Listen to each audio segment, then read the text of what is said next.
साहब आप सब मेरे साथ मौजूद है जी काशिफ मुर्तज़ा साहब, आप सब क्या हाल है आपका? हमारा भाई कराची है? से इस्लामाबाद में है, जिस आईनी तरमीम जैसे इतने कठिन मरहले को हल कर रहे हैं। मुर्तज़ा साहब, आप सब आपको कैसा लगा? पीपल्स पार्टी वो जमात थी कि जिसकी गवर्नेंस से हमें हमेशा इतराज हुआ करते थे, लेकिन ये वो पार्टी थी जिसको तरफ देखा जाता था आइन, कानून, इंसानी हकूक, मीडिया की आजादी। जब आपका लीडर खड़े होकर कहता है ब्रूट मेजोरिटी तुम्हारे बंदे तोड़ के भी मैं आईनी तरमीम कर लूंगा, कैसा महसूस होता है पीपल्स पार्टी का होके आपको? देखें काशिफ साहब, जब आपका माइंड इतना फिक्सेटेड हो कि आप किसी पीपल्स पार्टी चीज से इत्तेफाक नहीं करेंगे तो हम कुछ भी करेंगे तो आप उसके खिलाफ ही बात करेंगे। चले मुझे बताएं, क्या मैं गलत कह रहा हूं? नहीं, आप चीजों के कॉन्टेक्स्ट को समझे ना। समझाएं। ब्रूट मेजोरिटी तो गवर्नमेंट की होती है ना। आप नहीं, उसको आप दो तिहाई नहीं होती, सिर्फ मेजोरिटी होती है। Brute majority of 2/3 is not with every government. आपको पता है कि बड़े सालों से किसी के पास नहीं है। सुन लीजिए जरा, brute majority does not mean 2/3 majority.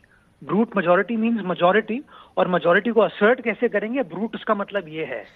जरा थोड़ा सा इसको, आप मुझसे ज्यादा अंग्रेजी जानते हैं, इसको जरा देख लीजिएगा तो सर उन्होंने कहा, मैं आपको दोबारा सुना देता हूं, बिलावल साहब ने कहा अगर आप साथ नहीं आए तो फिर मुस्लिम लीग नून, हम और फिर आपके लोगों को मिला के हम आईनी तरमीम कर लेंगे। मैं आपको दोबारा सुना दूं, सुने जरा, सुन ले। हो सकता है मुझे गलती हो सुनने में, मैं आप पढ़े लिखे आदमी होने का मेरे पे इल्जाम भी लगा दिया, तो जरा दोबारा सुन लेते हैं एक दफा। अपोजिशन इतने सारे कॉम्प्रोमाइजेस के बाद आज भी हमारे साथ नहीं दे सकते हैं। मुझे मजबूरन मुस्लिम लीग नवाज और उनके एक्स्ट्रा मेंबर्स के साथ मिलके ब्रूट अक्सरियत पे कानून साजी, आइन साजी करना पड़ूंगा। अगर हमारा साथ नहीं दे सकते, मजबूरन मुस्लिम लीग नवाज और उनके एक्स्ट्रा मेंबर्स के साथ मिलके ये कानून साजी करना पड़ूंगा। अब जरा समझिए ना, बिलावल साहब ने कल तो फ्लोर पे भी ये बात कही कि हमने हद्दुल इम्कान कोशिश की है कि हम कंसेंसस बिल्ड करें।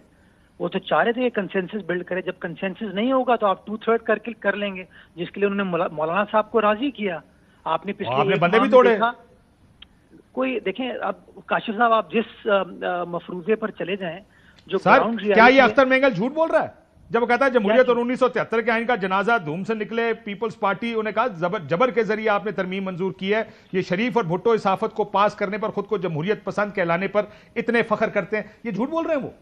मैं इसका एक अगर छोटी सी लाइन में आपको जवाब दे दूं। उनको जवाब दे। इमरान खान सर, मेंगल साहब का मैं बहुत एहतराम करता हूं, बट वो इमरान खान साहब की हुकूमत का हिस्सा थे, आपको पता है ना। और वो हुकूमत किस तरीके से चली थी आपको पता है, लेकिन कभी उन्हें इस तरह का आप ये कह रहे हैं कि अगर कोई बंदे तोड़ेगा तो हम भी तोड़ेंगे, अगर कोई फस्तायत करेगा तो हम भी करेंगे। काशिफ मेरी बात सुने ना, अगर बंदे तोड़कर चलना होता ना पीपल्स पार्टी को, तो शायद पीपल्स पार्टी का ये नजरिया इस तरीके से होता ही नहीं, सिचुएशन ये नहीं होती। यही सिचुएशन है यार। आपको पता है 7 बंदे बैकअप पे पड़े हुए थे आपके पास। अगर मौलाना नहीं आते 8 बंदे आपने बैकअप पे भी तैयार किए हुए थे। क्या बात कर रहे हैं काशिफ साहब? देखें, अगेन मफरूजों पे आप चल रहे हैं। ग्राउंड, मेरी बात सुने, ग्राउंड रियलिटी ये है कि मौलाना फजलुर रहमान साहब के साथ पहले दिन के साथ पीपल्स पार्टी एंगेज कर रही थी। मौलाना साहब के कुछ खदशात थे, कुछ रिजर्वेशन थी, कुछ सजेशंस थी। पीपल्स पार्टी ने एक ब्रिज का किरदार अदा किया। वो ब्रिज पीपल्स पार्टी थी मौलाना साहब और हुकूमत के दरमियान, और मौलाना साहब ने पीटीआई और पीपल्स पार्टी हुकूमत के दरमियान ब्रिज का किरदार अदा करने की कोशिश की। उन्हें वो तो सबको नजर आया। असल मसला ये नहीं है, असल मसला उस तरीकाकार से। आज जिस दिन तरमीम हुई उस दिन अखबार पे खबरें लगी हुई थी कि जराए ये कह रहे हैं कि अगर आप साथ ना आए मौलाना तो फिर पहला मुसवदा होगा और फिर तरमीम भी हम करवा लेंगे। ये धमकियां तो दी जाती रही ना। बिलावल साहब ने 2 दफा कही, लेकिन मुझे एक ब्रेक लेनी है। अगर